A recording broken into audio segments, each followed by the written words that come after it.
Well, here we are out on the pond dam, cleaning trees off, and got rid of a big birch there. And here we just dropped a black oak.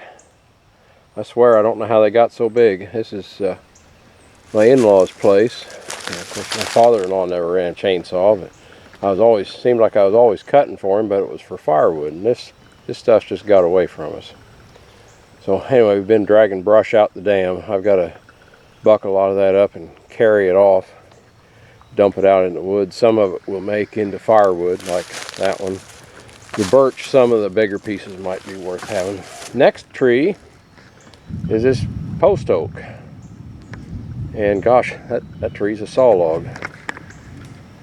I didn't even realize that was out here. So that's our next one. And your first step when you're making a cutting plan is to look at safety problems. And then the last step is making your, where are you going to escape to? You want to get, 15 feet away from that stump as quickly as you can. Most of your accidents happen within 12 feet of a stump of a tree. And we look up in this tree. It's got a big crown. Big crown, thick limbs. When that hits the ground, it's going to be springy. It may jump and do something bad. Anyway, you don't want to trust it. So when that one starts to tip, I do want to get away from it. Some trees make me think more than others, and I want to get away from that. And I have to go out that way. And you see, I got trees all over. I got multiflora rose, I got hickory saplings. So the first step in cutting this tree down is to clear all that other garbage out of here. Anyway, so I don't have a clear workspace here. I've got multiflora, I got hickory, I got oak, got all kinds of stuff. That stuff's all got to go. I've got trees on the other side of the spillway in my way, and I need a good clear path. So I've actually got a lot to do before I put a saw in that tree. And you hear the thunder overhead. We've got thunderstorms about 3 miles north of me. And now that they're making thunder, I know that I've got lightning hazard. They're within 3 miles. So I'm going to quit right now after the thunderstorms are done. I'm going to come back, clean that stuff up, and then we'll drop that tree. But, safety first. That stuff's got to go. So I'll have a clear workspace and an escape when I get done. And the lightning that's on the way right now tells me I need to quit. So sometimes the hardest part is getting ready to cut. And that's what we're doing right now. Okay, yesterday we were out here about ready to cut down that post oak.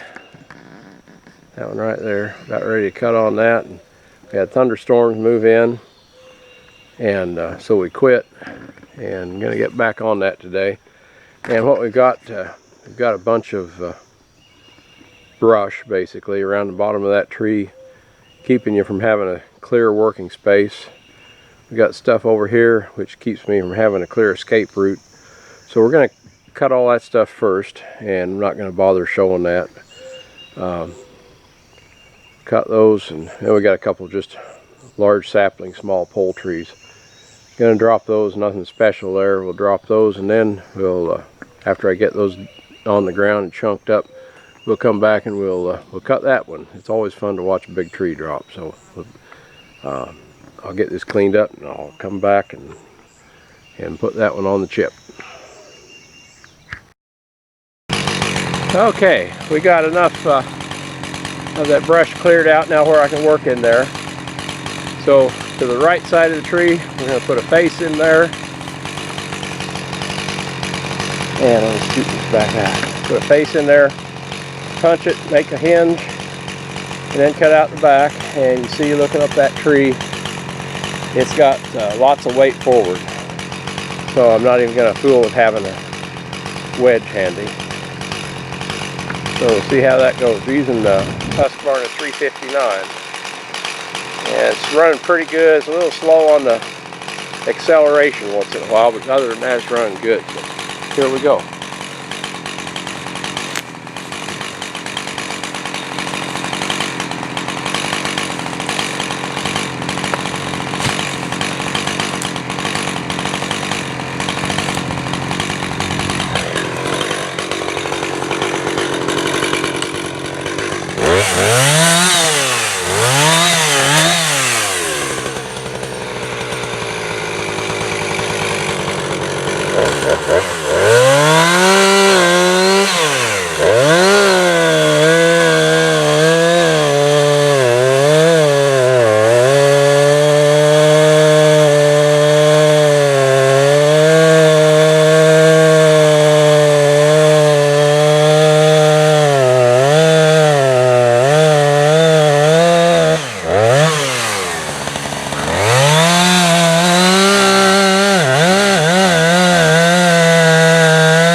let's go up there and take a look at that stump. Okay, back out here. Here we go, take a look at this stump. And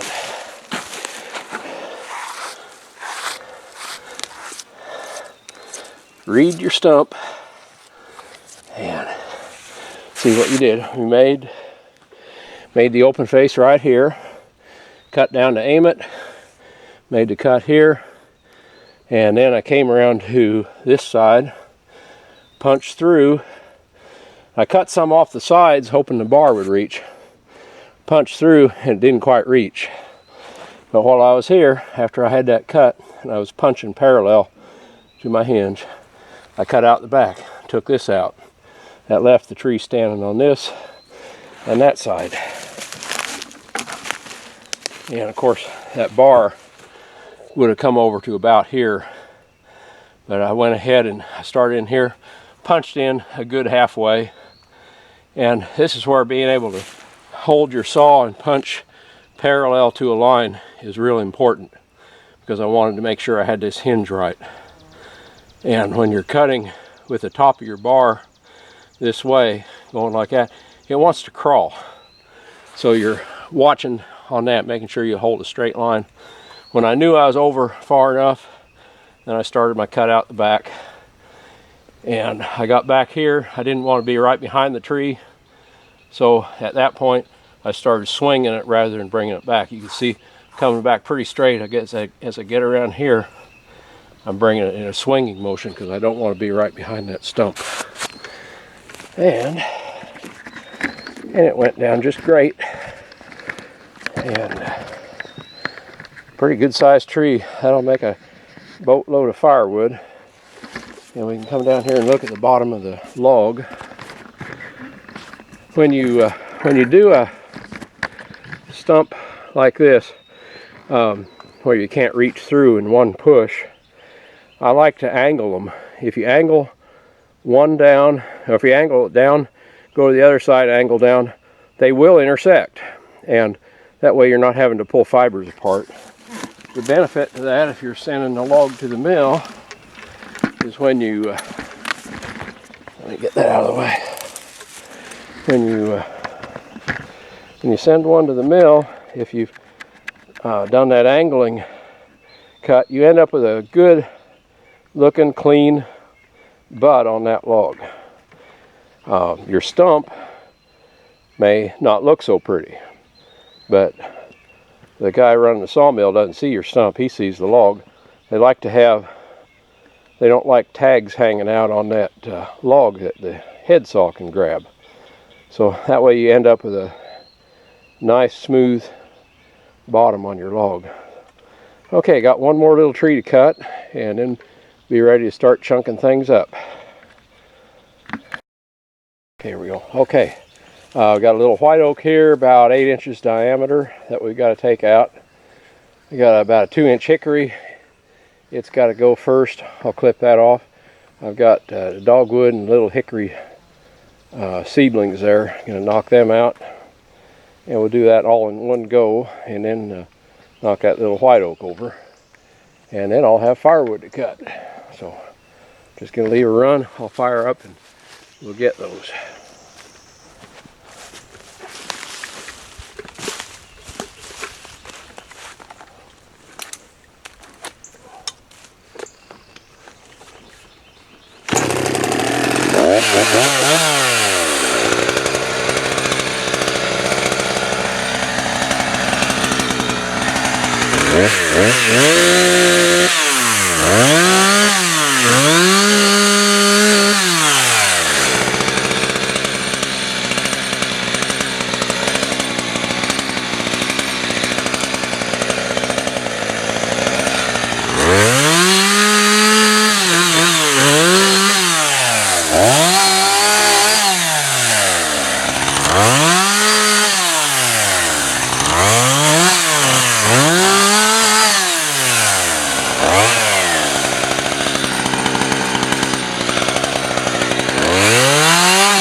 And there we go. Now the real fun starts. And I punched that from the other side so you could see what was happening to the tree without me being in the way. Did a face cut. I punched through parallel to the hinge and then straight out the back. And got her on the ground. Now I'll start cutting on the top of that before I cut that loose. That way that top will be stable while I start on that. And I got a real mess to clean up now. So thank you for visiting, and we'll catch you on the next project.